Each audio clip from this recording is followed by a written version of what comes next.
Gaurav ji, Dehradun smart city बनने जा रहा है, आपका क्या व्यू है इसमें? देखिए, केंद्र सरकार ने एक प्रस्ताव राज्य सरकार को दिया था और प्रदेशों को भी ये प्रस्ताव दिया है। निश्चित तौर पे हमारा देहरादून एक देश विदेश के महान शहरों में गिना जाता है, पुराना शहर है।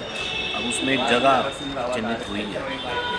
जगह चिन्हित करने के बाद सरकार ने AMAU साइन किया है चाइना की कंपनी के साथ, और निश्चित तौर पे स्वागत योग्य कदम है।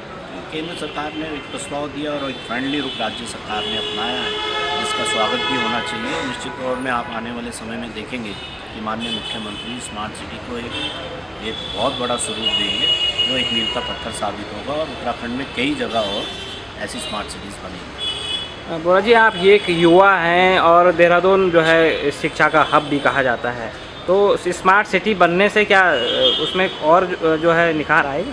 देखिए, ये सपना तो नरेंद्र तिवारी जी की सरकार ने देख लिया था पहले, लेकिन हमारी सरकार रिपीट नहीं हो पाई। नहीं तो कहीं ना कहीं हमारे राज्य सरकार दूसरी जगह ये ऐसी नया शहर बसा देगी। लेकिन अब निश्चित तौर पे केंद्र सरकार का प्रस्ताव आ गया, उसमें 350 एकड़ ज़मीन जो है वो ली गई है, और वहाँ चाय बागान पे, और निश्चित तौर पे आने वाले समय पे बहुत ही अच्छी स्मार्ट सिटी बनेगी। चाय बागान में बनने जा रही है, लेकिन कुछ लोग इसका विरोध भी कर रहे हैं, आपका क्या कहना है? देखिए, वो जो लोग विरोध कर रहे हैं, अगर किसी को सही में विरोध से परेशानी हो रही है, उनका विरोध मैं तो मानता हूँ कि ठीक होगा। लेकिन अगर भाजपा इसको मुद्दा बनाना चाहती है कि आप अपने कार्यकर्ताओं से या कुछ लोगों समर्थकों से विरोध करवाएं, तो जनता सब जानती है, जनता उसका जवाब भी आने वाले चुनाव पे उनको देगी। सर, देहरादून स्मार्ट सिटी बनने जा रही है, मुख्य सरकार में जो आपकी पार्टी है उसमें जो है किस तरह से देख रहे हैं आप? देखिए, केंद्र सरकार की एक महत्वाकांक्षी योजना है।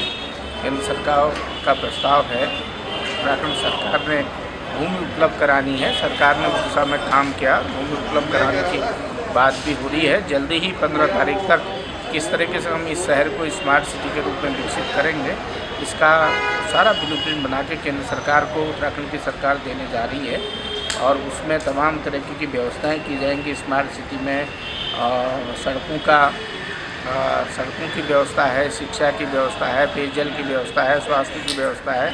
इन तमाम चीज़ों का ध्यान रखते हुए एक अच्छी सी मॉडल टाउन, अच्छी सिटी के रूप में डेवलप करने का सरकार का विचार है, और सरकार ने ज़मीन भी उपलब्ध कराई है। 300-350 एकड़ में वो व्यवस्था की जाएगी, शहर बसाया जाएगा, और हम समझते हैं कि अच्छा शहर देहरादून में बनेगा। एक उदाहरण के तौर पर उसके बाद पर्वतीय क्षेत्र में भी सरकार स्मार्ट सिटी बनाने जा रही है। चिनाली चौड़ है, पिथौरागढ़ है, अल्मोड़े में जागेश्वर वाला इलाका है, गैरसैंण है।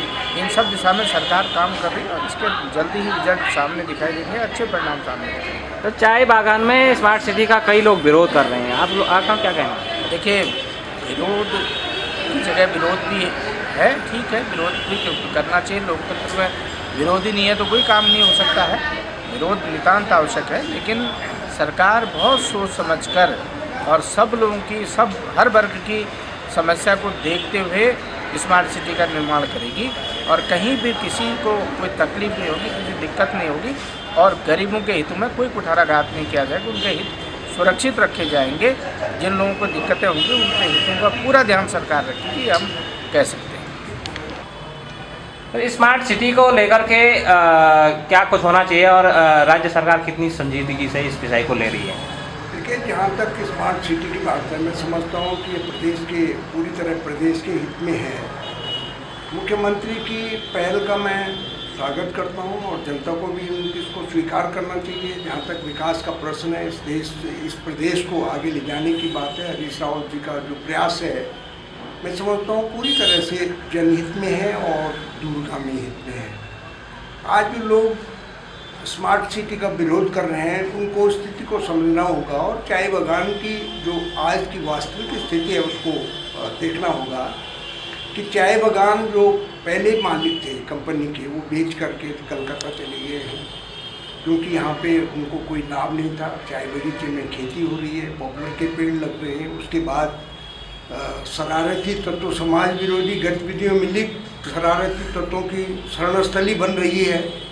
तो मैं समझता हूँ कि अगर उसमें विकास होता है तो उसमें किसी भी आदमी को बाधा डालने की कोशिश नहीं करनी चाहिए। उन पहलुओं को समझना चाहिए कि इसमें जनता का क्या हित है, और वो लोग जो जिनका कोई सरोकार कभी चाय बागान से नहीं रहा है, वो उसमें पता मैं नहीं समझता कि किस लिहाज से और किस उद्देश्य के लिए कर रहे हैं। पर जहाँ तक चाय बागान में बरसों बरसों से जो मजदूर हैं, उनके हित की बात है, उनको वाजिब हक मिलना चाहिए। उनके परिवारों को जो भी है बहुत व्यवस्थापन, उनका बहुत भरोसेमंद व्यवस्थापन होना चाहिए। उसके लिए हमारी भी पहल उनके लिए होगी।